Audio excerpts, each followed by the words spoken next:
What's up, everybody? I am your host, a cult leader on a power trip, and that is my co-host, a mute young man with hate in his eyes and revenge in his heart.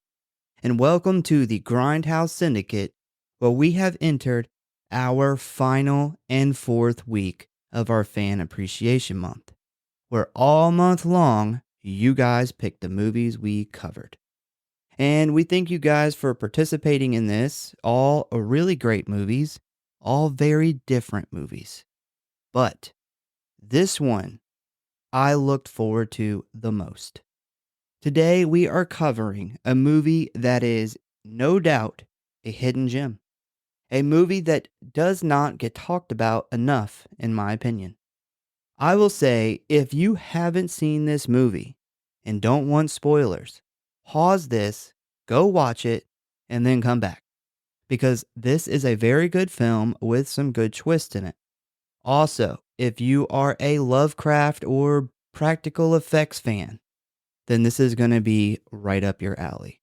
Make sure you see this. But today, we are covering Jeremy Gillespie's The Void from 2016. And this was requested by the man, the myth, the legend. To catch a creditor himself. A true man of the people, I must say. And probably the biggest supporter of this show, a Mr. Chris Hansen. So thank you for your awesome support, along with the rest of you who continuously like, comment, share, and support me and my co-host here's rambling about horror films. So when we chose these movies and The Void came up, I was so excited because we first seen The Void, I want to say it was last year. And I remember I watched it. I think it was just like a random Shutter watch or something. And I immediately told you about it. And you guys eventually watched it. And it's so fucking, it's a good movie. It's got a good story, but the effects are amazing. The effects are absolutely incredible. This movie definitely feels like it took some inspiration from The Thing or the Alien franchise. Event Horizon has a very unique feel, and the effects are absolutely amazing. I get a little bit of Hellraiser in some of the parts of this too. Yeah, I could definitely see that. And we have a huge coincidence that happened. So we just finished recording and editing the our fresh meat review that just came out. And it is on the new movie In a Violent Nature, which was written and directed by a guy named Chris Nash. And when we started doing this, I was looking through like the cast list and stuff, and I discovered Chris Nash is in this fucking movie.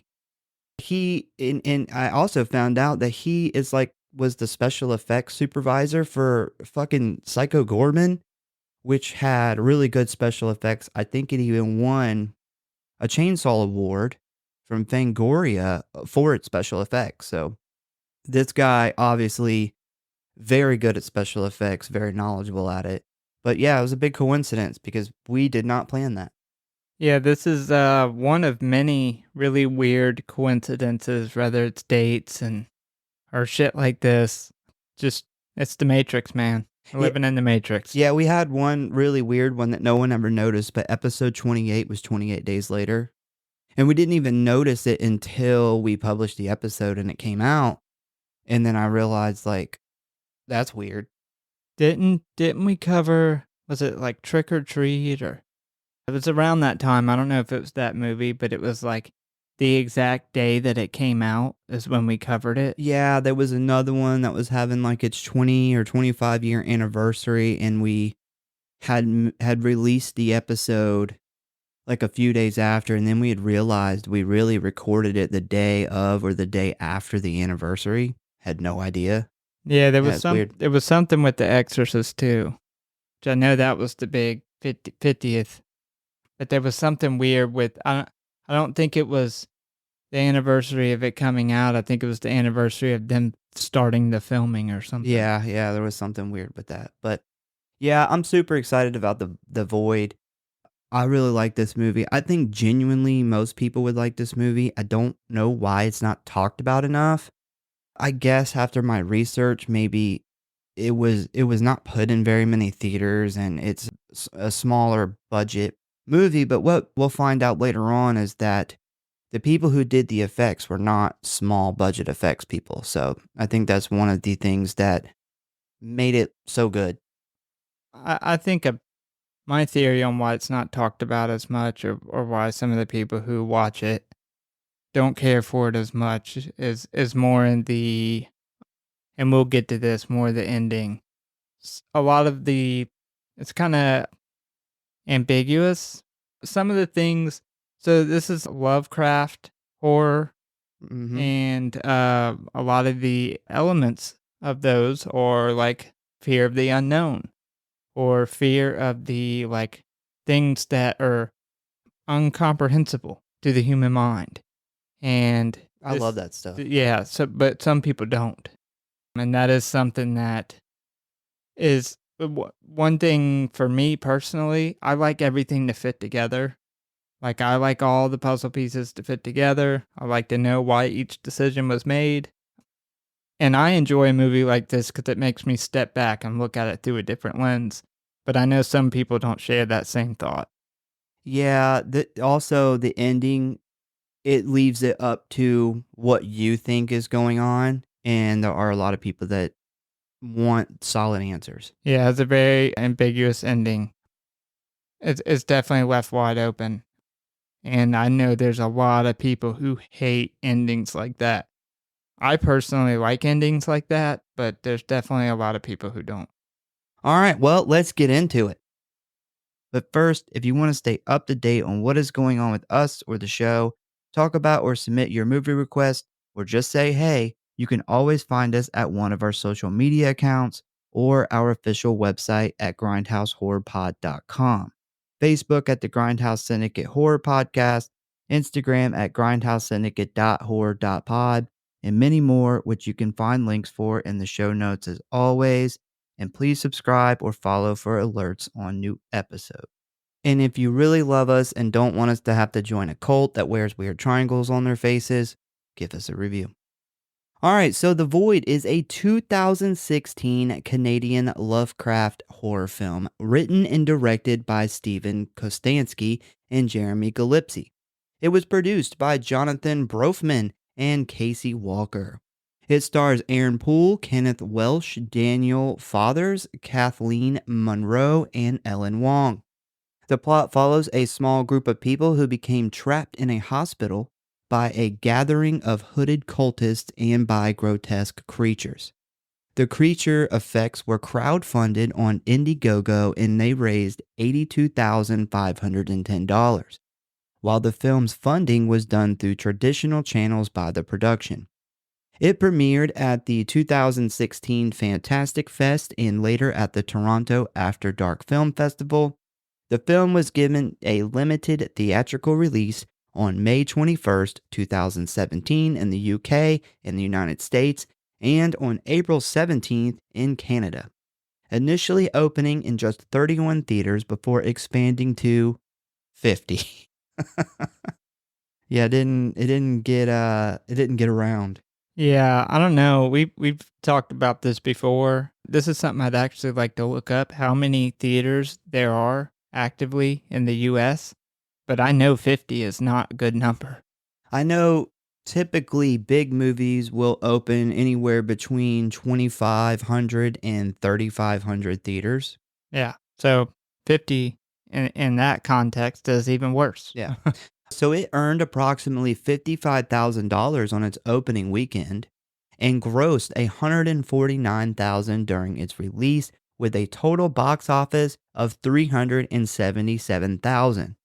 The Void received positive reviews from critics, with many citing comparisons to horror films from the 1980s. I would agree with that. If it made 55,000 in its opening weekend, that's a little over 1,000 per theater. Yeah. That it opened in a weekend. Well, for a smaller movie. initially the weekend was like 31 theaters. Wasn't Yeah. even 50, so That's pretty good. yeah. Well, I mean, I don't know. I don't do analytics for movie companies, but that seems like it's pretty good. And 377,000 off of 50 theaters. Good job. Yeah. So Jeremy Gillespie was initially working at Pinewood Studios, where Guillermo del Toro was working on the unfinished film At the Mountains of Madness, recalling hearing him state that he wanted to do an H.P. Lovecraft film in a way that hadn't been done before. After hearing this, Gillespie felt that this, quote, sort of got the wheels in my mind working, trying to think of what that might be. So that was sort of where the imagery was birthed. All of the stuff retaining to pyramids and triangles is left ambiguous for the audience to interpret as they would intentionally. Gillespie and Kostanski managed to crowdfund the money they needed to build the practical creature effects that appear on screen. Other assistance came from the team working on David Ayer's Suicide Squad, which was also shooting in Toronto at the time. Gillespie served as assistant art director and Kostanski as special makeup effects artist on the film, which led to members of the special effects team on Suicide Squad to also work on The Void. So that's pretty cool. Wow. That's a big studio movie. I mean, that was a huge movie, and their special effects team just on the side did this. Yeah.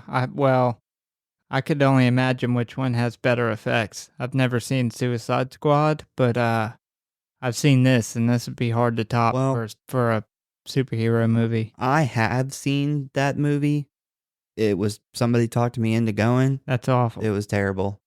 Yeah. Like, yeah, I From mean, it what I've doesn't. seen, look pretty rough. I mean, it's like a superhero type movie, which I don't like them, and it had just mostly CGI. I don't really do too many facts. I try to save them to the end, but I wanted to throw this one in here. So, hardly anything in the film is CGI. All of the monsters, gore, etc. are all real effects created by the team behind the movie. Yeah, I think there was only one part of this movie that I recognized as what I thought was CGI, and that's just one of the monsters in the basement, that the one that like walks, like he walks with his arms kind of bent back the other way, Yeah. upside down. Mhm.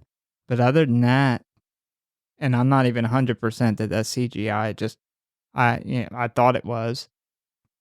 The fucking effects in this thing's incredible.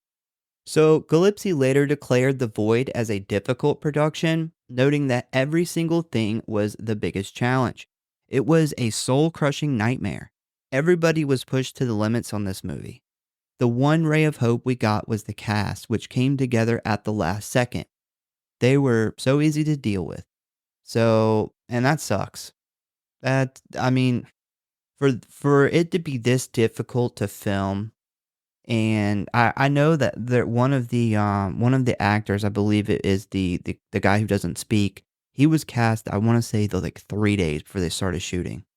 That's Well, crazy. good thing he didn't have any lines to remember. Yeah, but for them to go through all that and crowdfund the money and do all the effects, and then this film not really reach as many people as it should have. That's unfortunate.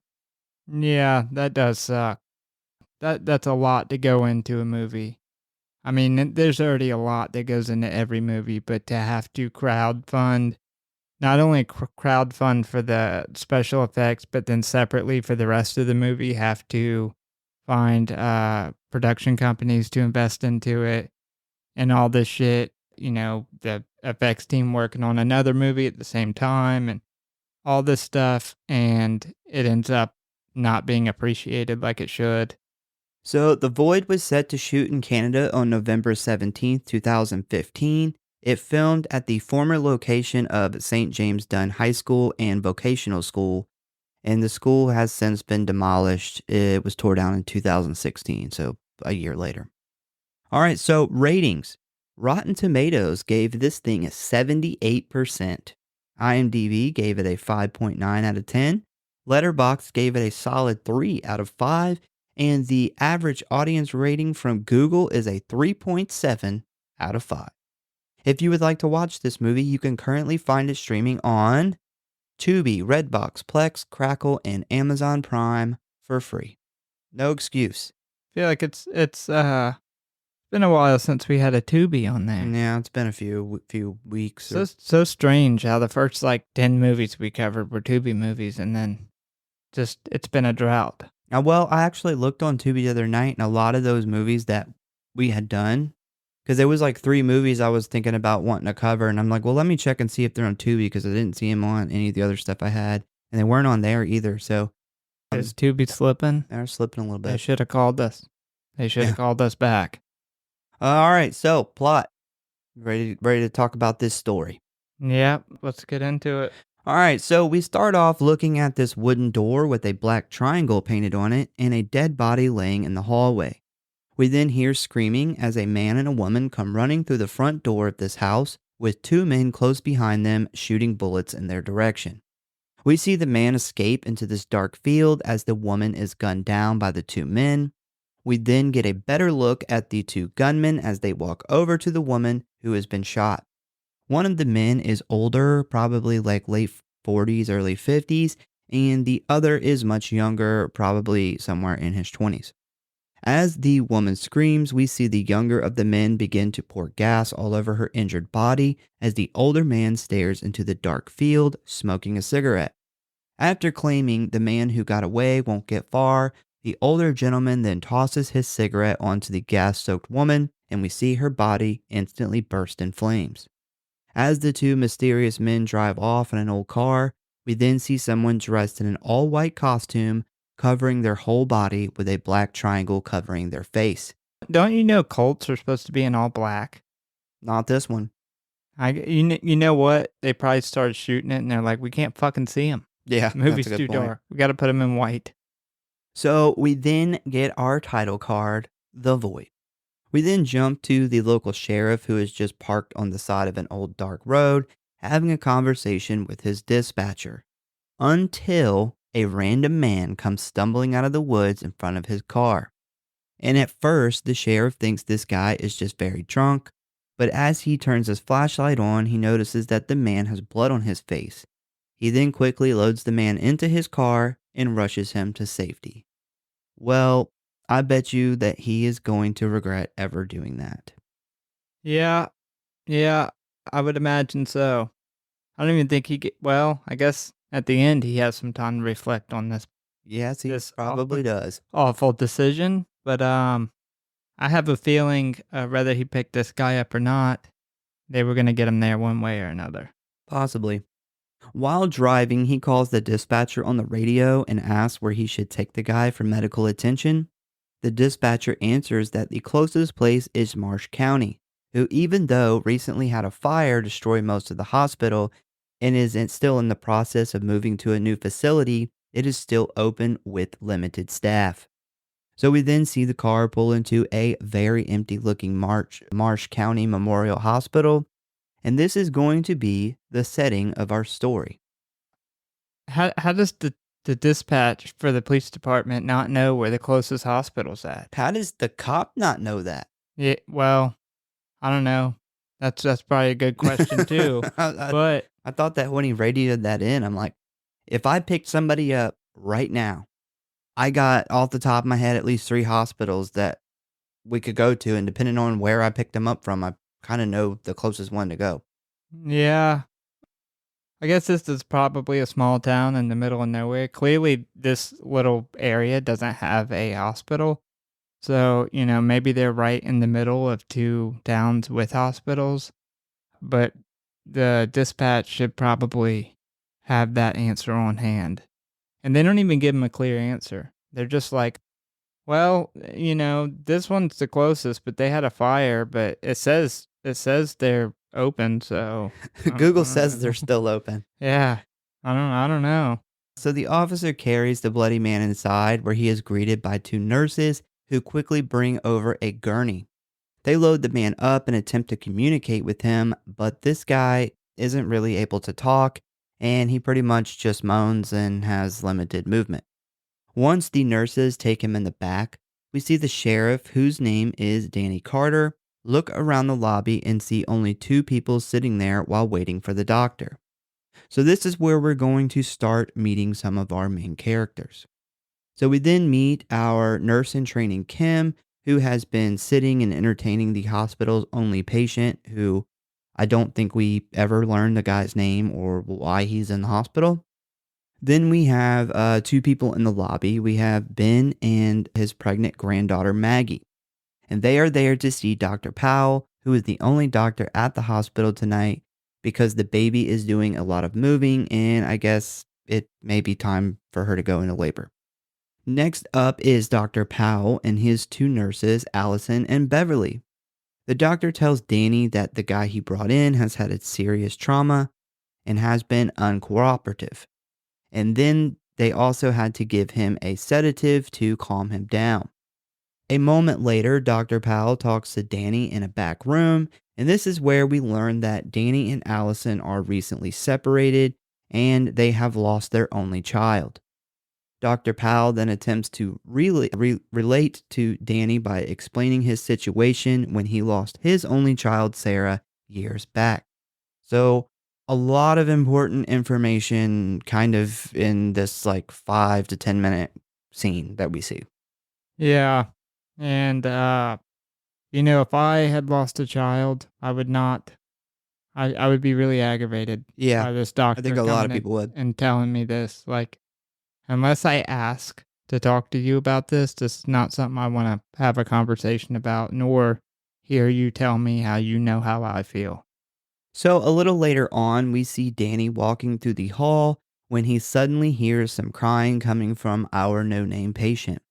He then stops to look in and see Nurse Beverly standing next to the bed with blood on her left hand. As he moves closer into the room, we then see that Beverly is slowly pulling a pair of scissors that she stabbed deep into this man's eye. She put this fucking set of scissors like 3 inches into his head. Yeah, I didn't even realize it was a set of scissors at first until the next scene where she starts like, she talks about them being scissors. Yeah. She's like she's cutting her face off or whatever. That's what she was doing, right? Yeah. With the scissors. Mm-hmm. She had already cut a bunch of her face. And I know a woman with scissors is not normally a reason to shoot somebody, but yeah, I probably would have shot her at this moment. Yeah, she ran them scissors like almost to the little circles for your fingers, like almost that far into this guy. Like she was not fucking around. And it looked great. Yep. We get like a close up from the side. Looked awesome. So Danny then calls out, and as Beverly turns around, she says, "This isn't my face," and we see that she has cut most of her skin off. Danny attempts to ask her what is going on, and she then attempts to stab him with the scissors, and he is forced to shoot her dead. Dr. Powell, Allison, and Kim all come running and see Beverly on the floor and Daniel trying to explain what happened. He then runs to the bathroom where he has a panic attack and begins to puke in the stall. We then get these like few shots of like desolate mountainous area, bloody body tissue, just kind of like just stuff like that, kind of shots that we don't really understand yet. Powell then wakes Danny up, who has passed out on the bathroom floor. He then claims that he has to call the shooting in, but they inform him that there is already a state trooper in the lobby who had arrived just after the shooting of Nurse Beverly. So Danny talks to this trooper, and he explains what happened, but then asked how he got there so fast. And the trooper then explains that he came because of the guy that Danny brought in, and he may be connected to, quote, a major bloodbath only 20 miles away from the hospital. He informs them that he has the man cuffed to the bed, and he will be taking control of the situation. He then confiscates Danny's sidearm. This state trooper is a fucking dick. Yeah, fuck From this the guy. From the moment that he talks to him. Yeah, he makes a comment about like, your dad was a good cop. Wonder what he would think about you now or think about you in this situation. I would probably lose my job because I'd probably punched him in the fucking mouth if he said that to me. Especially with the fucking night he's having. Like, he's already had to go to this shitty ass hospital.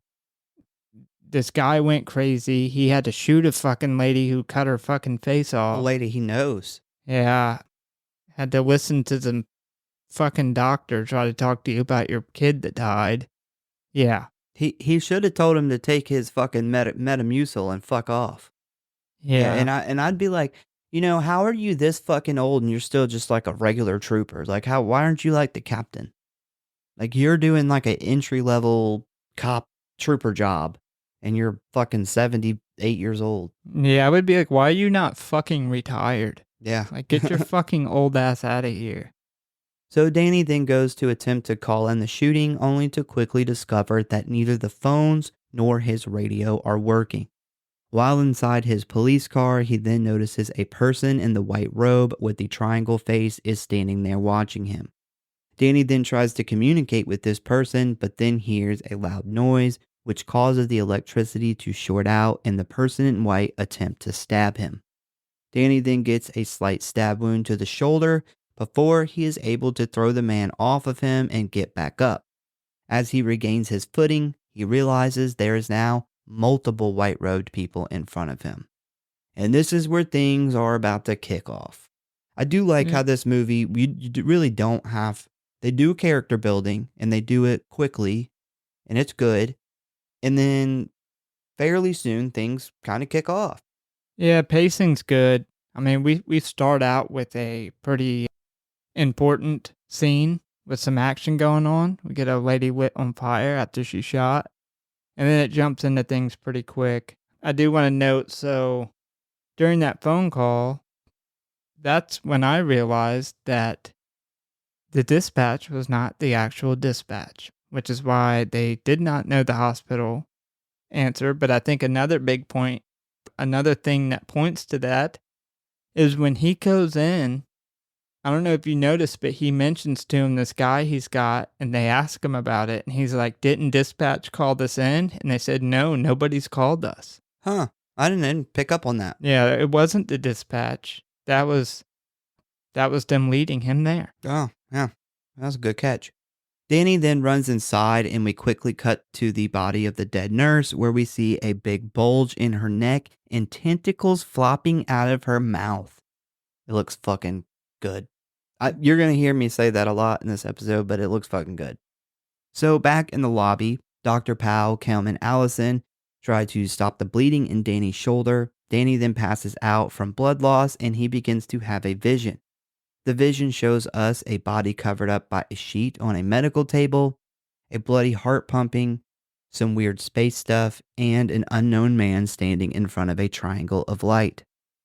So Danny comes to, and as he stands up, he, Mitchell, the trooper, and the hospital staff see that the parking lot is full of these white-robed people with the triangle symbols on their faces.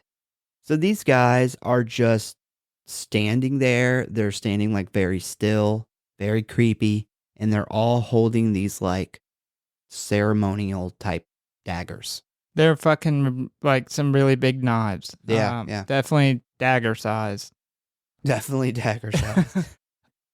This would scare the fuck out of me, man. This is really creepy, yeah. I would be terrified if I was being kept in this place by, I mean, it's not just like a couple or a handful. A lot. It's like as many as could surround this entire hospital. I would immediately be telling them to give me my fucking gun back. Yeah. Daniel's had a fucking hard enough night as it is. I don't think it can get much worse than this, which it does. I would be like, give me my fucking gun back before I beat your old ass. Well, he should have gave him his gun back when he got stabbed outside. If I was the trooper, I'd be like, damn, somebody just tried to kill you. Here's your gun back. Yeah. Yeah, I was, as soon as I got back in and got stitched up and shit, I'd be immediately getting my gun.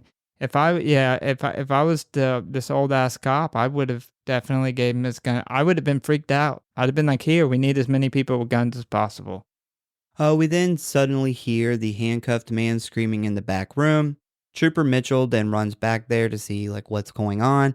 And as he and Danny walk into the room, they are shocked by what they find. We then see some kind of very large half nurse, half creature deal. It's very much something that you would see in The Thing. Mitchell then fires a round into it, but it doesn't seem to affect it very much. Danny is able to free James, the handcuffed man, before the creature's tentacles are able to grab him. And we then see all three of them escape into the hallway. Danny then grabs an axe next to the fire alarm and informs everyone that they are leaving. And right before they run through the doors, the two men from earlier come rushing into the hospital with a gun. James quickly recognizes the men and grabs the pregnant Maggie as a hostage. So we then have a Mexican standoff. I wonder why they call it a Mexican standoff. Does that happen in Mexico often? Maybe? Maybe that's where it originated at. So we got the older man from earlier pointing a rifle at James, James holding a scalpel to Maggie's neck, and Mitchell pointing his pistol at both of them. Dr. Powell then walks over to James and tries to talk him into handing over the scalpel and letting Maggie go, when he then suddenly stabs Powell in the neck. Powell quickly begins to pour blood out of his neck before falling on the floor and dying.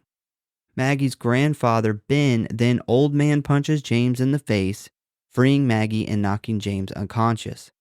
We then see the creature come up behind Trooper Mitchell, grab him, and pull him back into the hallway. Dude, that was the most old man punch I ever seen. Yeah. But it did the job. I guess it did the job. Man, if I was Daniel, I would be like, we just lost the only other cop here, although I wouldn't feel too bad about that, but we lost the doctor. I mean, at this point in the movie, if I'm Daniel, I'd be like, why the fuck did you shank the doctor? Like, what the fuck? Out of all the people, you shanked the fucking doctor in the neck. The other cop gets pulled in. I done shot a lady I know. Like, this night is awful. Like I said, man, we were about to jump into it, and it is kicking off really quickly. So Danny then follows Mitchell's screams through the hallway with an axe, and we then get a close-up of the creature holding Mitchell in front of it as its fucking tentacles slide into its eye sockets. Good shit. Yes. Just so I don't have to keep saying their descriptions, these are the two names of the two guys from the intro. The older guy who has the rifle is Vincent, and the younger guy, he doesn't have a name like throughout the movie, but he never speaks, so we're going to call him Mute. So Vincent and Mute run up behind Danny, and Mute slams his axe into the side of the creature. We then see some kind of slimy, bloody head begin to rise out of the top of the creature when Vincent finally gets the gun loaded and blows the head into pieces with a large bullet. Vincent and Mute then begin chopping at the creature's body with the axes until it finally dies. The special effects here are A+. Yeah, there's a lot to unpack here. For one, Danny gets thrown like a fucking child. Like, that thing throws him. I mean, that thing's huge, though. I don't even know what to explain or how to explain this creature. No, I ran into that problem a lot in this episode. It's gross. I can explain it like that. One thing I do love about this is it didn't just morph into this creature. It did morph into a giant creature, but you can still see the lady's body. Like, parts of it is like stuck on the front of the creature, like where it busted out of her and outgrew her. But if you look close, you can still see her body there. I thought that was really cool. The blood splattering from this fucking shot is awesome. And the trooper getting his fucking head cut off with that axe looked amazing. Is one of my favorite special effects in the entire movie. Yeah, so the problem with describing the creatures and the stuff in this movie, this is the very reason that I said at the beginning, you have to watch this movie. Like if you haven't watched the movie, just pause the episode, go watch the movie, then listen to the episode, because it's really difficult to describe these really crazy creatures, but they're amazing looking. And they're wild. I mean, you have to have a wild imagination to even design shit like this. Yeah, I love the fucking hacking with the axes too. That's how you kill shit. Yeah. And it would be very clear to me that these two dudes clearly have been through some shit, and they have a idea more than you do of what's going on. Because you don't see this thing for the first time. and go up and start fucking hacking at it with a fucking axe. So I would be asking them some questions really quick. Yeah, one cool thing too is they built the special effects creature where those dudes could literally beat the shit out of it with the axes and it looked good. I mean, that's like a lot of stuff they build, but you got to be careful with it, or they got to do some kind of CGI with when you attack it or something. But this, I mean, they're fucking pounding this thing and you're seeing blood squirt out of it every time they hit. It looks great. So once everyone is back in the lobby, Danny attempts to get answers from Vincent and Mute, and they don't really give him a lot. Vincent claims that he is after James and that they followed Danny here to the hospital. And the loud noise that Danny heard earlier was a horn that can be heard for miles that appears to be calling the people in the white robes to come here. Then Allison informs Danny that Maggie is having contractions, but she is also experiencing pain in her stomach, which is a bad sign, and she needs to go to the supply department to get the stuff to cut the baby out in order to save it and Maggie's life. Danny doesn't really like this idea, but gets Allison to agree to let him come along. He then asks Vincent and Mute to help him get the shotgun from his police cruiser on the condition that they get the gun once they make it back inside. Yeah, fuck that. Yeah, Not giving up the gun. I think he had planned the whole time to not give him the gun. Yeah. Yeah, there's no way in fucking hell I'd be giving up that gun. So, one thing about this movie, I know you mentioned it earlier. We watched it last year. And I remember you really liked it and you told me about it. And I really liked it when I watched it. But that 1 year sure feels like 15 because I couldn't remember a goddamn thing about this movie except the end and the awesome effects. So going into this, I thought with everything that's going on, the fact that this fucking lady is about to have a C-section and have a child cut out of her, that doesn't sit right. And with the whole dispatch thing, this is the moment right here where I start to think, maybe there's more to this baby inside this lady. So Danny, Vincent, and Mute then walk outside where it is nearly pitch black out and notice that the police cruiser has been moved to the edge of the now empty parking lot. Once they reach the car, we see Mute grabbing some items from the trunk while Danny attempts to unlock the shotgun in the cab. While the three are outside, we see that Allison has decided to go back on her agreement with Danny and heads to the supply area by herself. So stupid. Why in the hell would you do that? Oh, yeah. While she starts to grab bottles of medications, we see a quick glimpse of someone in white standing behind her. Yeah, a situation like this, it makes zero sense of why you would ever go anywhere by yourself. I don't understand why she at least didn't take the other nurse. I mean, you claim that you're just going to this supply closet, you're coming right back, it won't be long. So the other nurse can leave the pregnant woman for 10 minutes. I'm sure she would survive, I would assume. Also, why didn't you wait for Danny to come back? Yeah, that was my thing. Like, just wait for him to come back. This can't take that long. It's not like they were gone for 30 minutes. This is on a level of stupidity as the whole horror movie going, 50, 100 feet away to take a piss in the woods in the middle of a slasher. I mean, why? I just don't get the why not wait. With that said, the shot of Dr. Powell in the background behind her, that quick glimpse that we get, I fucking loved that shot. I loved the cinematography on that shot, how it was set up. Well, I love how they don't make it obvious who it is. You don't know who this is yet. And you really mostly see the white, so it could be the people in the white robe. You don't know. Yeah, so I didn't pause it. I don't remember if I rewound that part or not, but I did pick up it being Dr. Powell.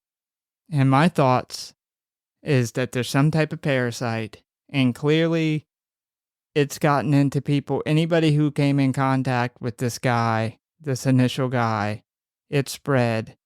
And like I'm confused like the crazies?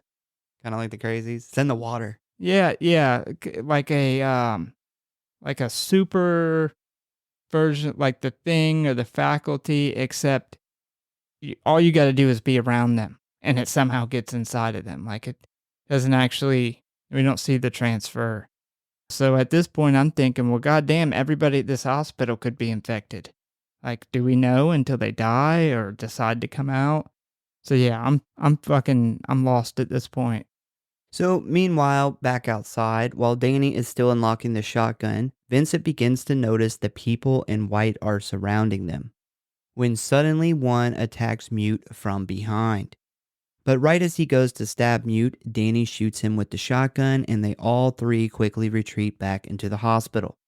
Once back inside, Danny discovers Allison has left to go get supplies. He then asks Vincent to come with him and go look for her. And while they are walking, Vincent informs Danny that the people behind all of this killed Mute's whole family, and Vincent rescued him from also being killed. And he's like, and this is why I'm getting a fucking divorce. Like, she can't even wait 5 fucking minutes. Yeah, he does tell him, like, I want to be mad at my fucking wife right now, and you're making me mad at you. Would you have went to the car to get the gun still? Because my thought process is if I walked outside and they had moved my car that fucking far away, I would think, for one, they were baiting me into going out there. But I would also be pretty confident that the fucking gun's not there. If they managed it's locked. Well, yeah, that's a good point. If they managed to move an entire fucking car that far, I'm sure they can get a lock off of a shotgun. I think considering what had happened, that I would need a gun, so I wouldn't go by myself. But with 2 other people and they have weapons, yeah, I probably still would have went for the gun. I'd be finding Detective Old as Fuck, who got his head cut off. I'd be finding his body and taking his gun. Yeah, I would be like, how the fuck did they move my car? Yeah. Like, they pick it up and carry it? I think it's too new of a car to hotwire. I don't know. I'm not a hot wiring expert. If somebody out there does know, but yeah, I would just think if they moved the car and they figured out how to move a fucking car that far away, the gun's gone. And if they left it there, it's to bait me in so they can kill me. So during this conversation, Danny and Vincent then notice that Dr. Powell's body is now missing from the lobby. Once they finally arrive at the supply room, they find Allison's bag of medications, but no sign of Allison herself or what happened to her. On their way back, they then begin to hear a phone ringing. Danny finds the phone in an office and answers it, noticing that it says the call is coming from the morgue and the hospital. He then answers it to find Dr. Powell on the other end of the call. Powell then explains that he knows Danny had a vision when he was unconscious and that he could show him more if he is interested. He then claims that when he lost his daughter years ago, it changed him and he had to make it right. He then says some more cryptic shit that doesn't really make sense to us yet. Danny then demands to know where Allison is, but Powell tells him everything will be alright before ending the call. While this is going on, Vincent finds a metal box on Powell's desk that contains pictures of the people in white, bodies, and some kind of creature like the one we've seen before. He also finds a book with writings and drawings in it that pertain to the triangle symbol we have seen throughout the film. Danny heads back to the office where everyone else is hiding out and informs Kim that she must stay with Maggie and Ben while he, Mute, and Vincent go down into the morgue to find Allison. Man, this Dr. Powell being behind it, that threw me for a loop. Yeah. I did not remember that. Well, he seems like such a nice old man earlier. Yeah. And then he dies. Like, it's weird thinking how they set this up because he dies trying to help this Maggie and this guy, you know, like trying to help this standoff, like get everyone to calm down, and he gets fucking stabbed in the neck, and you think, well, he's just another victim, you know. He's like, I gotta fucking kill you people and turn you into something that can't die, or however you would I gotta turn you motherfuckers into creatures. You can't kill each other yet. Just give me some time. Give me like an hour. Just give me an hour. So Kim is not happy about this plan at all and asks what to do if the people in white try to get in, and Danny informs her that they aren't trying to get in, they are trying to keep them from getting out. He then hands Ben Trooper Mitchell's gun and also leaves the fire axe next to the door. What do you think Dr. Powell's thoughts were when he got fucking shanked? He's probably like, damn, I hope I was right. No, I think it was part of the plan, I guess. You think him getting shanked there was part of the plan? Yeah. Yeah, I do. I think that he planned this whole situation out and it all kind of played out exactly the way he wanted it to. I agree that the whole thing was planned out. I think luring Daniel there was all part of the plan, obviously with dispatch and stuff. I just don't know if he planned on dying there. I don't know. Obviously, he has some foresight that we don't. Mm-hmm. So, maybe he did know he was going to die at some point. Maybe he knew he was going to die at that point. But if he didn't know he was going to die at that point, he's probably like, God damn, man, I sure hope I was right. So Vincent stands with Mute in the lobby while going through the pictures he found, and he discovers a picture of James. They then go to wake James up, who, by the way, is still knocked the fuck out from that old man punch from Ben. They threaten to begin smashing his fingers one by one unless he tells them something that sheds some light on what is going on. He then informs them that Dr. Powell is behind all of this, but he already killed him, so problem solved. They then tell him that he came back alive, and James gets a very worried look on his face. He then explains that he met this girl while on the road and asked her where to find drugs. She then took him to this house where Powell gave them drugs, watched them have sex, and instructed them to kill random people. He also tells them that Powell called this place his church. He then says that there were other people there who wore the white robes and killed people for some kind of satanic sacrifices that caused people to physically change into creatures. Danny then uncuffs James and informs him that he will be coming with them down into the basement to find Allison and Powell, which of course James is not happy about. Yeah, fuck him. I'm sending him first for sure. Yeah, I can't believe he unlocks the handcuff and James is like, "Oh, thank God, you're going to let me go." And it's like, "Bro, we can't even go." Yeah. So no, you're not going anywhere. Unless you mean going down to the morgue, because we're going there. Yeah, and I would be making him fucking walk through first. Which they did. Yeah, no question. Obviously, I mean, just the fact that he was holding out information to begin with, they almost had to break his fingers to get him to tell that. I guess he didn't want to tell it because he was kind of in on part of that, killing people. But yeah, it makes you think, damn, people will do anything for free drugs. This guy was murdering people's families and shit, kidnapping people and watching sex murder sacrifice parties and shit, all for some meth. Yeah, later on we find out kind of some more crazy shit that went on there too. So we now have arrived down in the basement, which we see has been destroyed by this fire. It is a perfect setting for a creepy, scary showdown between the hero and the villain. And I would say this reminds me of something we would see in Freddy's Dream World. Yeah. That's a really good way to paint it. Yeah, it's a really fucking creepy place to be. I guess they call it the sub-basement.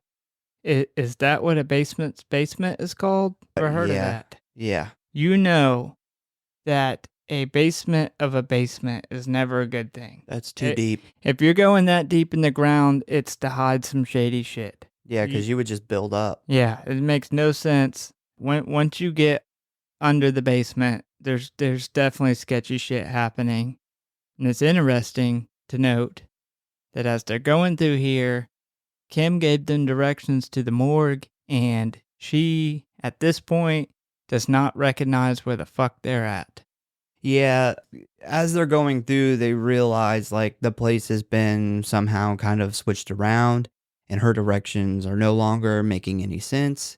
Yeah, she said there was no such thing as another set of stairs that go down to another level of basement. Yeah, she says oh, that's not even possible. Yeah, because she works there and there's not two basements. So yeah, we've definitely kind of some kind of magic shit has occurred here to like open up this void. This void. This is not the void the title really refers to, but this is some kind of, I don't know, like pre-void.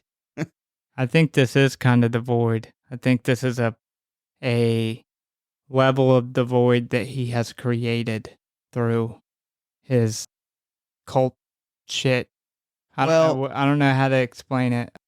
He's definitely created this level because this is where the portal ends up opening up to. It's in this area, and this whole area is what closes when the void closes. Mm-hmm. So this is definitely a level of the void. It's like the welcome mat to the void. It's like the porch of the void. Yeah, and this goes back to the whole Lovecraft horror thing. There's elements of it that are unexplainable that the human mind is not supposed to be able to understand. It's beyond it's things beyond our level of understanding, and so it's okay to not quite understand what the fuck this is, but it's definitely not supposed to be there, and it's some type of other dimension. So they then decide to head down to the basement with a reluctant James leading the way. We then jump to Allison, who is just waking up and realizing that she is laying on a hospital gurney in what looks like the basement. Powell speaks to her, and while he is turned around working on something, this kind of confuses Allison because she is still under the assumption that he is dead in the lobby. He tells her to be patient because he is almost ready, and that he had no idea it would feel like this. We then see while he is talking that he is using a pair of like medical snips to pull away dead pieces of his skin from his hand. This is what my bearded dragon feels like when he's got a shed.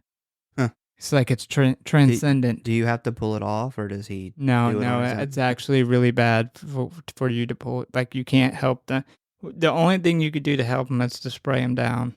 That like helps dry it or moisten and then dry out the skin, helps it come off. But anyway, yeah, this motherfucker is literally cutting his skin up in the middle of a conversation.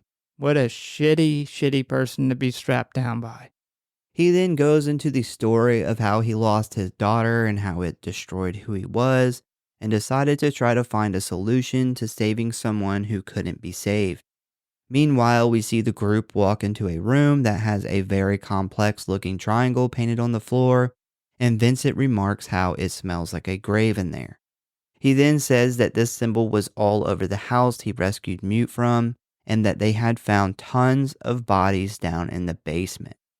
So back to Allison and Powell. So we see Powell begins to explain the human body wasn't built for what he has been doing, and it took a lot of mistakes to get it right.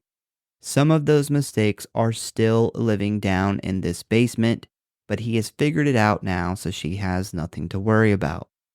He tells her that the creatures he created even caused the fire in the hospital, and that they want to die, but he won't let them. I bet you they do fucking want to die. I mean, for one, he says like the body wasn't built for this. Like, no shit. The body was not built to essentially turn into a giant creature with tentacles.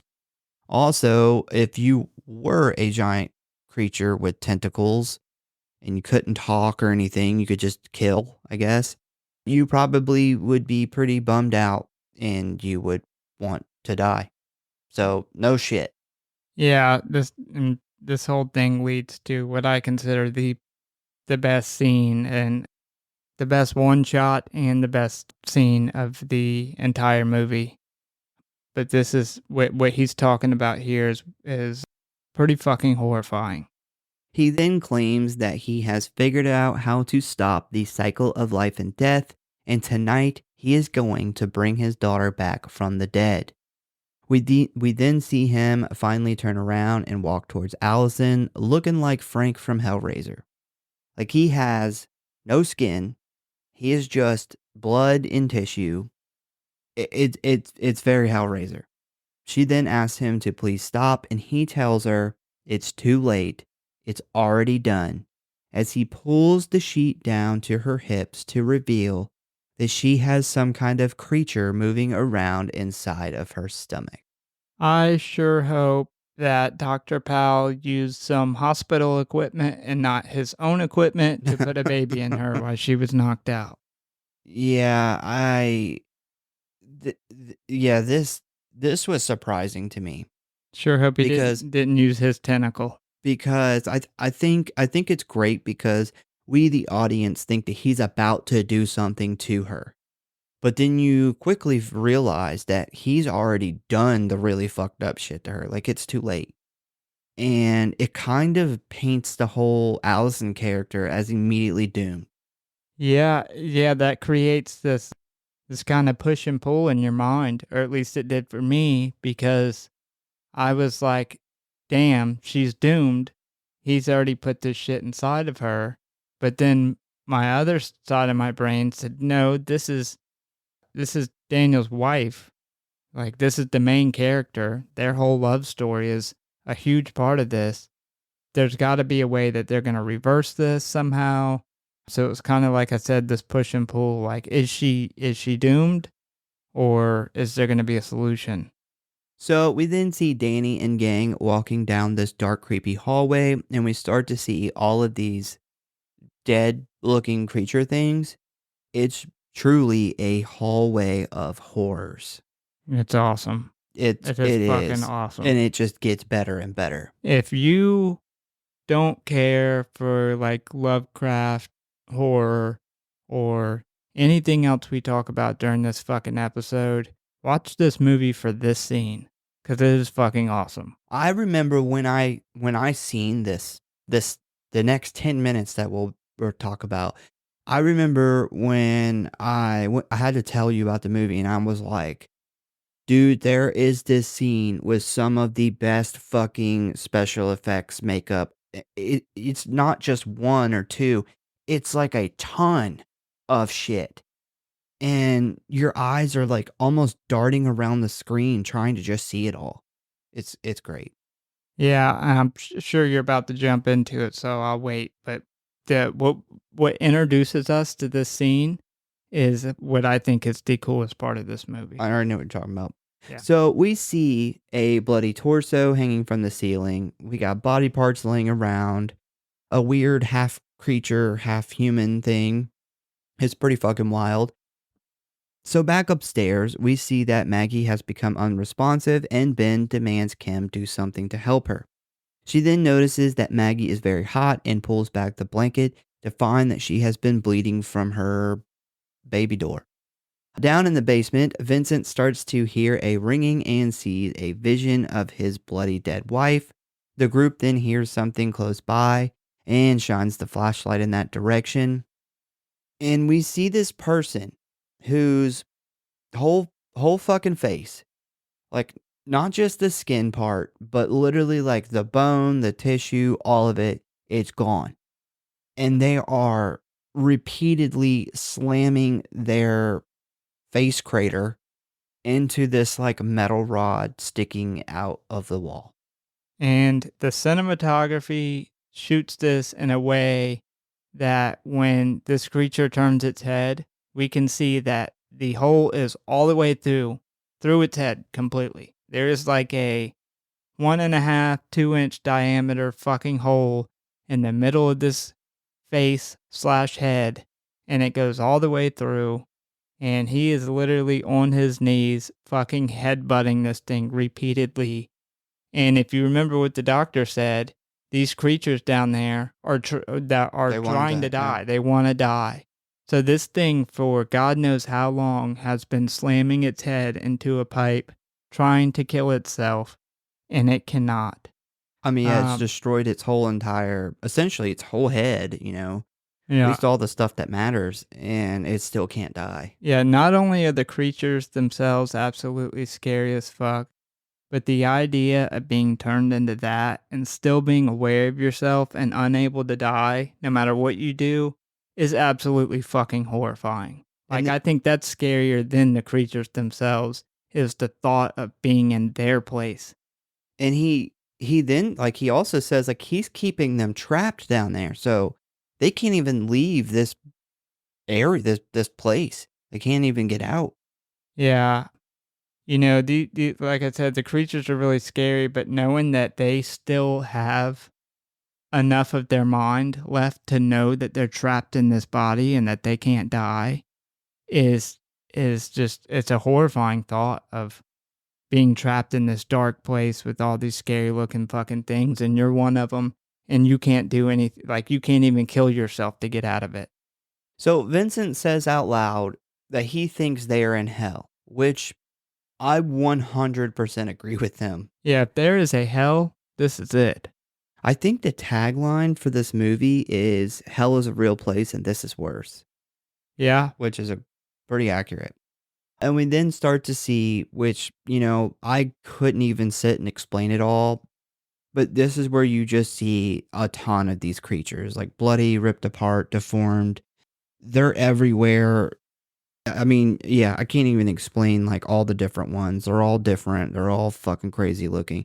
It's crazy that they spent so much work on some of these things that really only get like a 5-second, 5-second screen time because there's so much. They're all so fucking good too. And this was $82,000 in effects is what, not even $100,000 in effects.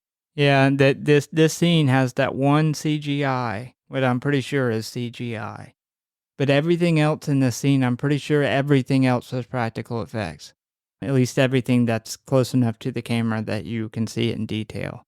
The fact that they pulled this off for this short time that it was on screen is fucking awesome. It makes me want to go back and watch this scene in slow motion, like in quarter or half speed, just so I could take it all in. Let me ask you this. Would you rather be them, the characters, and walk into this place and get attacked by all these things? Or I should say, would you rather not be one of them or have to be one of these fucking creatures? As terrifying as walking into a room full of these things would be, I would still rather be the characters than the creatures for sure. Because the character has a chance to get out of this. The creature does not. Yeah, I agree. I think this is hell, but this is hell for the creatures that are stuck here. So these things then start to attack the group. They begin to fire rounds at them. And then we jump back upstairs and see that Maggie is screaming in pain. Down in the basement of hell, Vincent sees his dead wife again and follows her off down a separate hallway, while James then attacks Danny from behind. And while they are fighting, we see a weird creature stand up on all fours and begin to crab walk kind of towards them. Danny flips James onto the ground and runs back while the creature then pulls James away and kills him. Upstairs, Kim can't bring herself to cut open Maggie's belly to deliver the baby and begins to break down. Her grandfather Ben then begins to beg her to try and save the baby. And while he is pleading to her, we then see his neck slip from behind, and as he falls to the ground, we see Maggie standing behind him with the knife laughing. This reveal threw me for a loop because out of all the characters, would not have expected the pregnant Maggie to be in on this. See, I actually picked up on that earlier in the movie, kind of where I mentioned it, where we were when we were going through the plot a little bit ago. The doctor is the one that actually threw me for the biggest loop. But this is one of those movies that's really cool because something is going to throw you for a fucking loop in this movie.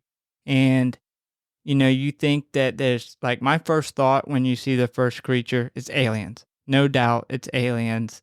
Then you think of the thing. This is some type of parasite that's getting into people's bodies and it's spreading. But then they add this whole cult element to it too, which just completely throws everything off. This is a very, this movie's going to throw you for a loop at some point. Yeah, that's another reason why I was saying, go watch this movie if you haven't seen it first, because I don't know if I've ever said that about a movie we've covered before, but this has like 3 good twists in it. So what an awful granddaughter. What a bitch. Yeah, this poor grandfather got swept into this shit because her pregnant ass couldn't drive her fucking self, or Mostly probably because her baby daddy is not around. So, Pick your baby daddies better. So Kim then asks her why, and Maggie says that it's time, and that Dr. Powell is a great man, and she is lucky to be carrying his child. Another twist. Bum, bum, bum, bum. This is some Jerry Springer shit. This is hell's Jerry Springer. Yeah. Oh, man. So his old ass knocked up. Man, I think she's like either late teens, early 20s. She's pretty young. Jerry Springer is filmed in Ohio, which is the closest thing to hell you can get. Does this movie take place in Ohio? No, I said Jerry Springer is. This movie takes place in hell. Yeah. That one went over your head. You see like a demon Jerry Springer. He's got like demon, but he's still got a suit in his hair. He's just red. Jerry Springer starts peeling his fucking face off. So the power then shuts off, and Kim sees two white-robed people standing in the doorway, and we then see Maggie walk away slowly with them. Mute then runs off in pursuit of Vincent, where he then suddenly turns a corner and finds a photo on the wall that shows Vincent and his family, where it is then revealed that Mute is Vincent's son. Another twist. We then kind of like transport kind of into like Vincent's home, where we see him talking to someone who I guess we can't see. I assume it's his wife. And Vincent then turns around and tells Mute that this is all his fault, and he then attacks him. They then begin to fight over the shotgun. Vincent slams Mute into the floor and starts to choke him. Mute then lights a flare and jams it into Vincent's chest. He then jumps up and points the gun at his dad. And Vincent begins to cry and tell him that he is sorry. We then jump on over to Danny, who is now by himself carrying the fire axe. We see him walk towards a door as he begins to hear Allison's voice. He walks through the door to find Allison lying on the gurney still and goes to comfort her.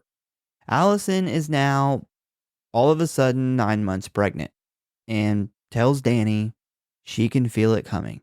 And Danny's response to this is, oh, wow.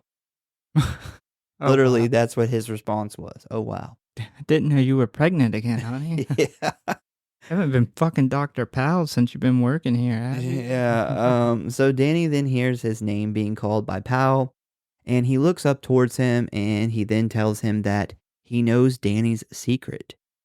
And right as he says this, Danny notices that he is no longer holding Allison's hand. He is really holding a pile of dust where Allison used to be.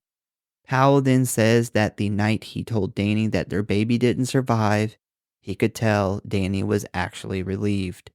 Damn, this cold. This is cold. That's some shit you definitely would not want anybody to know. Yeah, it kind of makes you look at Daniel a little different. I thought, is Dr. Powell trying to fuck with him, but that wouldn't make any sense because the only other person that would know that is Daniel. There's nobody else there to hear their conversation, so he obviously did think that. Yeah, he did think that, and I think that could shed some more insight on him and his wife's problems, why they're not together at this point.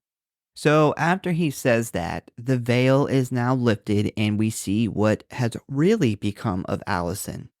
She is now still in that room on the gurney, a creature with all of these like tentacles and shit stretching from her. And as Danny looks at this, he asked Powell what he has done to her, where he then answers that he gave her what she wanted. She is now a mother. Danny then picks up an axe and begins chopping up this creature / Allison thing. This scene really, really hit me mentally. This is one of those, mental horror scenes. Like it just, when you think about the idea of because he really fucks with Danny really hard here, because he makes him see his wife, she's pregnant. They have this moment, and then he realizes like she's turned into this alien thing. Like these tentacles are literally shooting all across the room. It's a really cool looking scene. But to know that you weren't there, you didn't get to her in time, that she died while you were out trying to get the gun, and even worse than that, you now have to axe her to death to put her out of her misery, to kill her. At this point, if I'm Danny and I've seen what I've seen, and most everybody, at least his wife, and a bunch of other people dead. Most of the people are dead at this point, but his wife's the one that he really, really cared about. I think why one of the reasons it hits you so hard, like mentally, is, as humans, you think, what's the worst that could happen to someone you love is to die, for them to die. But then, really, what's worse, them to die or you to come upon them as this fucking thing, and now you have to kill them, which is worse than just walking in that room and her just being dead, just a dead body. This is so much worse. And I think that, when your brain starts turning when you see this scene, it has an effect on you. Yes. Well, if I'm Danny in this point, I'd take myself out. So after all that, a big triangle lights up on the other side of this room with 4 tables with bodies laying on them in front of it.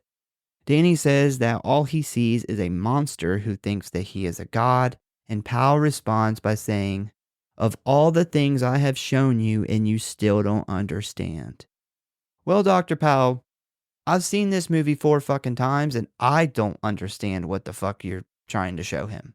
I still don't understand what little hints and clues he gave Danny that makes sense to him.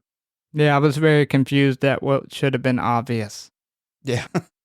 Like, Dr. Powell, what did you slip a note that wasn't in the movie or something? Are we missing something? Because, there's nothing in this movie that makes it obvious what's going on. Yeah. I'm so glad he tells them too. Like, no, it's not fucking obvious. Like, why don't you tell me? So Powell finally gets straight to the point and says that he refuses to let death be the end, and he defies God. And he says that he will soon have his daughter back. He just needs one more thing. And we then see Danny stabbed in the back, and as he falls to the ground, we see Maggie with a big smile on her face with the 2 white-robed escorts by her side. Maggie walks up to the triangle and kneels down, and we then see Dr. Powell walk out from the shadows looking very different. Okay, so the folks who have listened to this show regularly have definitely heard us talk about this before. Pretty sure we've mentioned it 4, maybe 5 times. I 100% believe in my heart of hearts that the Duffer Brothers stole this whole character and possibly parts of the plot for Stranger Things from this movie. Because this guy, he looks and he sounds just like Vecna from season 4, which Stranger Things actually came out the same year, but this was filmed back in 2015, so. Yeah.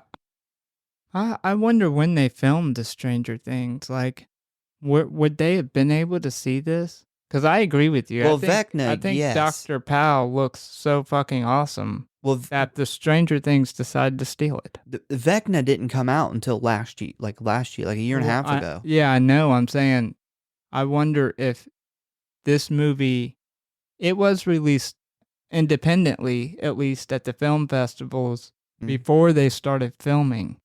Not only that, but how many filmmakers shop around ideas before? I mean, we've heard of that before. But this isn't just an idea thing. Like, there's no way you're gonna convince me that at least the special effects team for Stranger Things did not see this look at some point. Because you can shop an idea around, but to actually see the makeup and it be completed, it looks so similar. There's no way you can convince me that at least the special effects team for Stranger Things did not see this movie. Well, I mean, They could have easily seen the movie and designed Vecna off that. Vecna's a new character. He just came out a year ago. This version came out in 2016. I mean, the voice is fucking dead on. I pulled up a picture of Vecna, and I looked at, because I paused the movie, I looked at the picture of Vecna. The only thing different with Vecna is Vecna's missing his nose. That's it. They have the same, like, weird cheek things going on, the same exact eyes, the same fucking, like, bald head. This guy's kind of blue, Vecna's, like, red. I mean, and like I said, the voice. But I compiled off the top of my head some Stranger Things similarities. So a huge one is the upside down. So in Stranger Things, it's red. In this movie, it's blue. The hometown local hero cop who lost a child, Stranger Things. So the crazy looking creatures, very similar. And then we have like a super powerful villain who is able to like get inside your head, make you like see stuff and make you see visions and shit. Like, I mean, all this stuff the same. When you look at like the upside down compared to the void, they both have like the dark clouds and the fucking lightning and the mountain and the desolate area and all that. I see what you're saying there. Now, that could have been an idea that was shopped around, and they took the major elements of the story and used it. I thought you were saying that season 4 came out then. Season 4 is a lot newer than that. Yeah, I think they definitely the character. Yeah, I see what you're saying. Vecna, the character was there's no doubt somebody definitely stole it directly from this movie. But Stranger Things as a whole, I never realized that there's so many similarities. That would be really ballsy to steal the idea or the main ideas of a story and write a story off of that and then steal the main fucking villain from the movie that you stole the idea from and put it in season 4. Yeah, so, I mean, of course, this is just our theory. So, I mean, we could be totally wrong, but it's just weird. Just saying. Yeah, don't sue us. So anyway, Powell then kneels down in front of the triangle and begins to chant in order to open the abyss, and we then see the triangle begin to get brighter. Once the triangle opens all the way, Powell then turns around and places his hand on Maggie's head as he says, "Place my daughter into this vessel." Maggie then screams in pain and she falls down in front of Danny. Dr. Powell, that's not how it works. You should know that. We see her pregnant belly begin to violently move around until finally her stomach explodes into a large splatter of blood, and then we hear a baby cry. And then this fucking big ass creature stands up from Maggie's body, and we then see it get shot in the face as the camera pans over to reveal Vincent and Mute come walking into the room. So this is the character that the writer and director of In a Violent Nature plays. Yeah, this is his creature daughter, and what the fuck is that? Like, holy shit. I did not expect, like when I heard the baby cry noise, I'm like, all right, cool, what are we gonna get? Did not expect this. His daughter is ugly as fuck. Well, you do see one picture of her later on. She looks like a normal. That's what's so weird about this thing. It's like, okay, you brought your daughter back from the dead, but she's now this thing. She can't talk. She doesn't look anything like she did before. Like, what's the point? I mean, you could have bought a dog. I mean, if she came back as a fucking dog, you wouldn't. It would. I mean, that would be better. Yeah, I know. Like, why go through all this and this is what you got? And he knew that she was going to look like this. Maybe in the void, they don't see things like that. Because now he's all fucking creepy and fucked up too. Yeah, he's creepy. Maybe when they move into the actual void, everybody looks normal. Like you just see their soul or something like that. I don't know. Yeah, I agree. If maybe this thing can talk. It doesn't, but maybe after everything, if everything would have went right and it would have killed everybody, and then she would have been like, Dad. I did cry. So, I don't know. So the creature then begins quickly crawling towards them, where they end up leading it into the hallway. It uses its tentacle to grab Vincent and pull him in front of it. Vincent fires the shotgun directly into its head with no effect, and then it rams its tentacles into Vincent's chest. A very injured Vincent then pours alcohol all over himself and the creature and looks at Mute to finish it. Mute then lights a flare and tosses it onto his father and the creature, setting them both ablaze. As the creature screams in pain as it burns alive, Mute crawls into an air return vent and escapes the area. Bro, did you catch the Maggie in the background holding her baby when he lights the flare? No. Oh man, I was hoping you didn't catch it. So I took a picture of it. It's She really cool. is holding... It's like it's like her spirit, like a ghost of her, holding a newborn baby behind him when the flare, almost like it's mirroring the creature, which was the baby, which is weird. Let me bring it up here real quick. Yeah, I seen it and I went back and paused it, and it's really, really fucking cool. I've seen this movie like 4 or 5 times, never seen that. Oh, that's weird. It is. It's super creepy. Oh, that's not Maggie, dude. That's his fucking mom. Oh, okay. That's Vincent's wife. Because remember, in the family picture, all they was Vincent, Mute, his wife, and her holding a baby. I didn't catch the family picture that well. I did have in my notes who the fuck is back there holding a baby. And when I rewound it, it's still very unclear. So I just assumed that the only lady who just had a baby was Maggie, who just died. But yes, it is a fucking awesome shot. That was a great catch. Yeah, it's super creepy. Like, it's there. It's not like it's barely there. Like, you can even see her shadow on the back of the wall. Yeah, like, it's she's 100% there. As of how I didn't catch this last time I watched it, after seeing it, I guess if you don't know to look, you don't know to look. Great catch. So next we see Danny attempting to get back up while Powell talks about the Astros and power and a bunch of cryptid bullshit while he has a cosmic orgasm. We then suddenly see him get mystical blue balls as Danny slams an axe into his shoulder. He turns and grabs Danny by the neck and tells him to stop fighting and that he can give him back Allison. Danny then pushes Powell and himself into the triangle of light, and we then see the triangle just up and disappear. As Powell and Danny are transported somewhere else, the basement of hell then begins to shake and crack as we see Mute running for his life towards the staircase with Powell's daughter creature in close pursuit.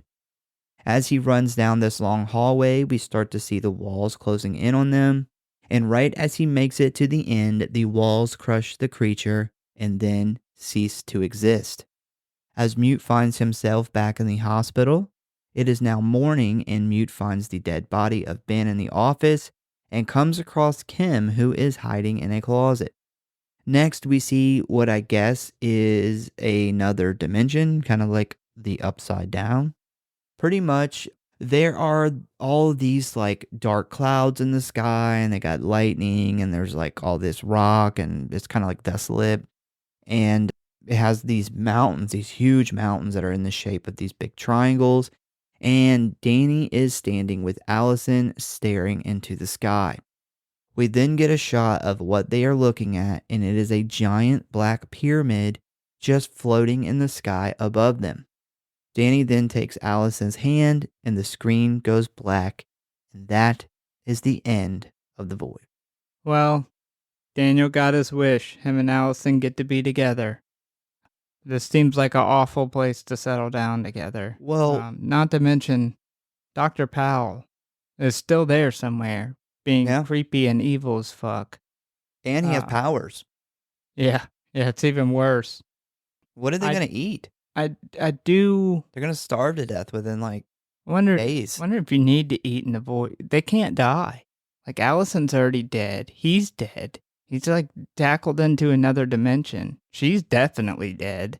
Yeah, it's weird why she's there. I Yeah, don't really understand why I she's there. guess what he was saying, whatever he did, caused her to be like her spirit to be immortal. Because that's what he said. Now she'll live on forever. And I mean, that's what he was talking to her about whenever he put this baby in her in a very scientific way.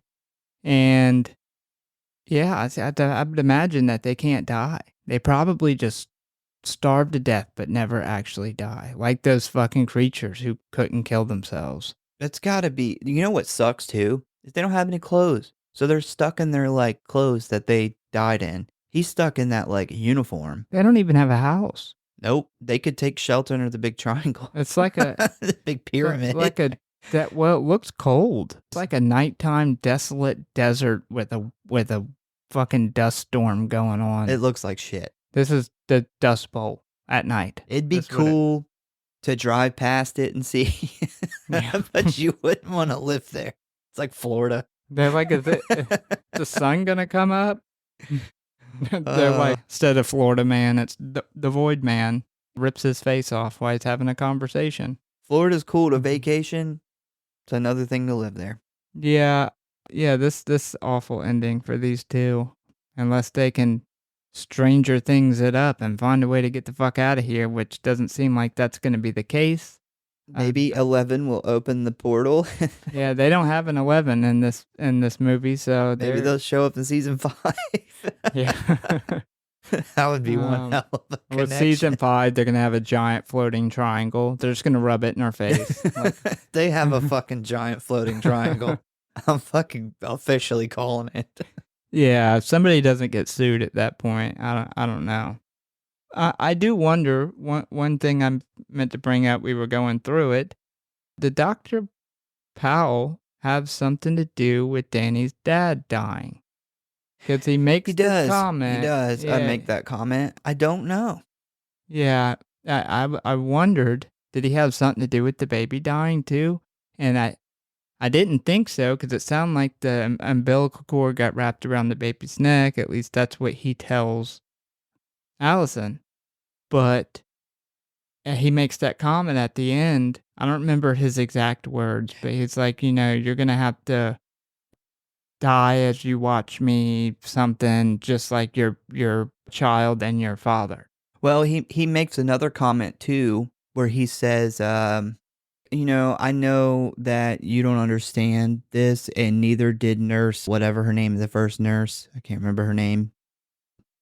And then he says, I think he says, neither did your father. And I was like, wait a minute, like what?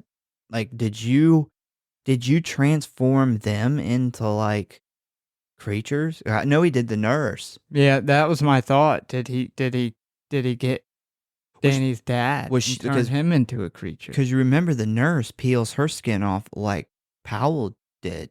Mm-hmm. So yeah, the other question is, did he do this to his dad? Well, it makes you wonder, was Danny's dad down in the basement? Oh, yeah. Good question. Because he would have never known, because they were all deformed and shit, and he said it took him a long time to figure it out, but he had finally figured it out.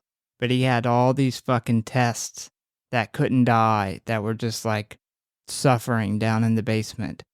So yeah, it makes you wonder, was one of those creatures Danny's dad and he just never knew about it? Definitely an interesting point to look at. Yeah. So this film contains obvious plot references to John Carpenter's 80 apocalyptic horror film Prince of Darkness from 1987. The similarities between the two films can be seen in the idea of characters under siege by a cult, in a confined environment containing a supernatural entity and a portal to another world, and a lead character sacrificing him or herself by pushing the evil entity back through the said portal. I've actually never seen that movie. I've not either. Makes me kind of interested, though. Do you have a theory? And I know a lot of this stuff's ambiguous and we weren't supposed to know, but do you have a theory on why Dr. Powell lured Danny to the hospital and how he was necessary and part of this overall plan to begin with? because he was clearly lured there. You know, he definitely lured, and I just wonder why this plan couldn't have taken place without Danny there. No, I don't really know. I didn't really think about the plan as a whole, honestly. 'Cause it's almost like Danny is the center of this. Like, he sets all this up for Danny to have to watch him bring his daughter back and transcend into this, whatever next level being that he's trying to transcend it into to open the void.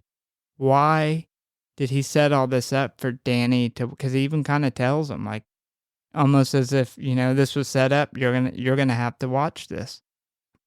And I know we're not supposed to know, but I was wondering if you had any theories, because that's one thing I couldn't figure out.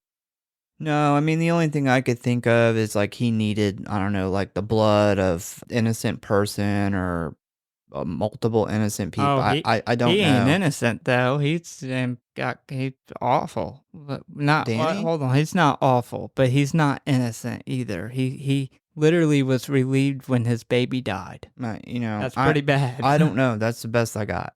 I don't know. I've never really sat and thought about it. Yeah, I was just wondering if maybe there was something I missed. So just before the credits, an unfinished giant black pyramid can clearly be seen center screen in the black cloudy sky on the other planet.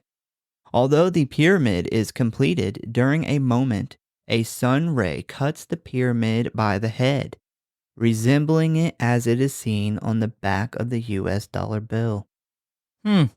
Interesting. At the end? Yeah. Yeah, the camera is panning up from basically where you see them standing on the ground holding hands. The camera pans up and you actually see the sky clear a little bit and the sun shine. And the sun ray kind of like a flare on the lens, and it kind of chops off the top of the triangle, the pyramid. The void is It's clearing up. trapped inside of a dollar bill. It's also been said that the creature design was influenced by John Carpenter's Thing from 1982, which starred Kurt Russell and Kenneth Walsh, who Kenneth Walsh played Dr. Powell. Walsh is also in a remake of one of Carpenter's films, The Fog from 2005, which a lot of aspects of the void are very much influenced by a lot of classic Carpenter films. I was wondering if the Thing was going to get brought up. Oh, yeah. That was one of the ones that I felt was pretty obvious.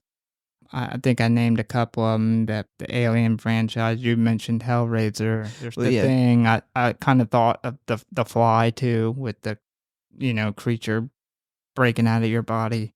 Yeah, a lot of the influences for the special effects come from old school John Carpenter films. All right, so ratings and kill count. The kill count varies here because they count a lot of stuff that I really wouldn't count. I did a count. I think it's pretty fair to say 18.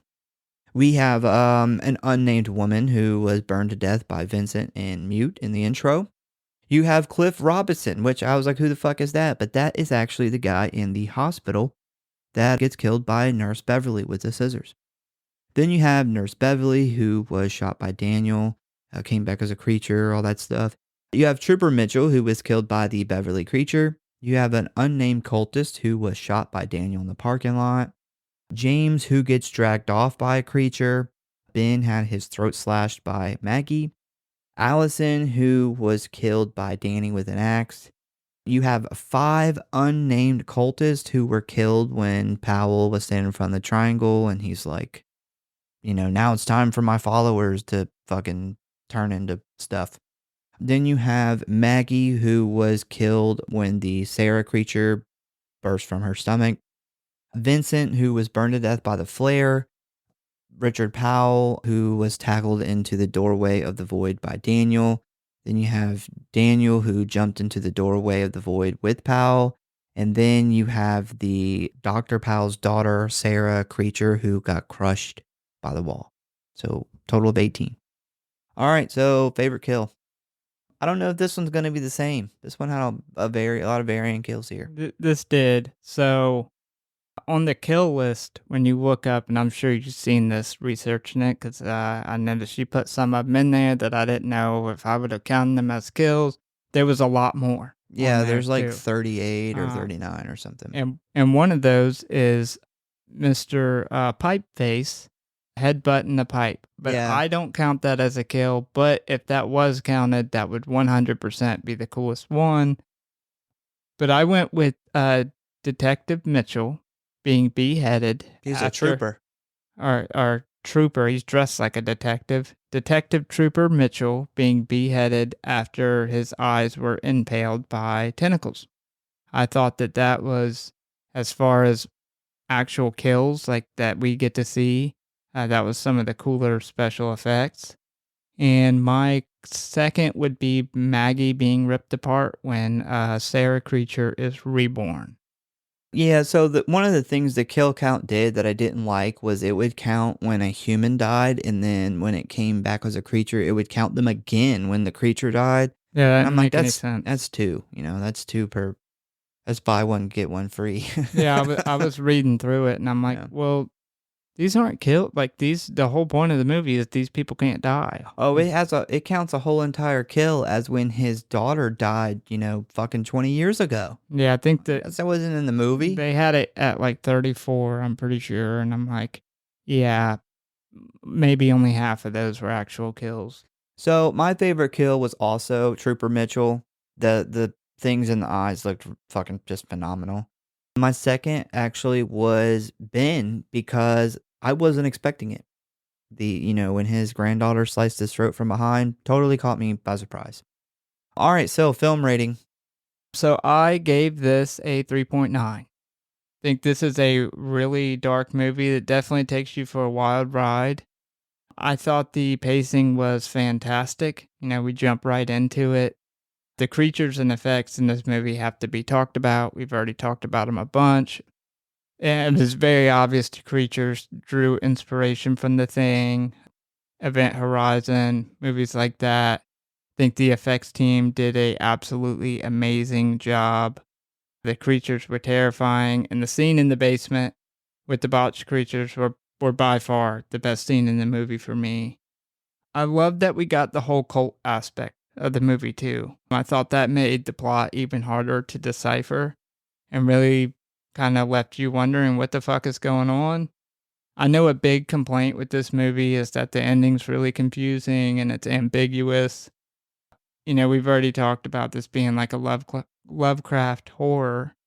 And I don't think a lot of people realize that the ending being ambiguous like that is kind of part of the beauty and the horror of this movie. I mentioned it in the beginning. I'm kind of one of those people where I want everything to make sense. I want there to be a reason behind everything that we can decipher. But at the same time, movies like this make me look at it through a different lens. And I do like that. I thought this movie absolutely nailed the theme. Yeah, I would agree.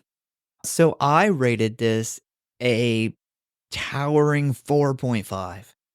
I love this movie. I can't really find anything negative to say about it. I liked the pacing. I liked the characters. I liked the cinematography. The cinematography does something that we talked about, I wouldn't say a few episodes ago, but I don't know, whenever we did Gretel and Hansel, where they did the cinematography a lot where it was very symmetrical. And we see that a lot in this movie where we see the triangles in the center, and sometimes we got Dr. Powell in the middle, and we got the two cultists standing there. Like there's a lot of really symmetrical shots, a lot of very like visually pleasing shots. So I loved that. I thought the cinematography was great. The acting totally great with the cast. I thought everybody did pretty good. The effects are, this is one of my favorite movies for practical effects. It's phenomenal. They gave us so much. And it wasn't even like so much in one scene or two scenes. I mean, there is a lot in this movie. So I think this thing is fantastic. And I have no problem rating it a very high 4.5. Yeah, I don't really have anything negative to bring up about it either. My biggest negatives would be the like certain things about the story, like not knowing why he was supposed to be there, like why he was needed for this plan, the whole like sub basement thing, the whole void in general. But like I said, with this being a Lovecraft horror movie, that's the point. So I don't knock it for that at all, because that's part of the beauty and the horror of this genre. And with that said, although I can't find anything bad to say about it, those movies aren't my favorite, and they're not my least favorite. So overall, as a movie, I think it's higher than a 3.9. I think everything they did to make this movie was fantastic. But for me personally, 3.9. Yeah, I would say that everybody who worked on this movie should be extremely proud of all the work they did. This is phenomenal. Great outcome. Yeah. There's not a whole lot of movies that we cover that we can't really come up with complaints, at least in the making of the movie. But this one was one that was done extremely well. Well, that is our take on The Void. We hope Mr. Chris Hansen enjoyed this episode. Thank you for picking a movie that I absolutely love. Once again, we thank you guys for listening. Please give us a follow or like if you enjoy the show. Check out the website, check out our socials, tell a friend, a family member, or your local friendly neighborhood cult about the show. And we hope to see you next time.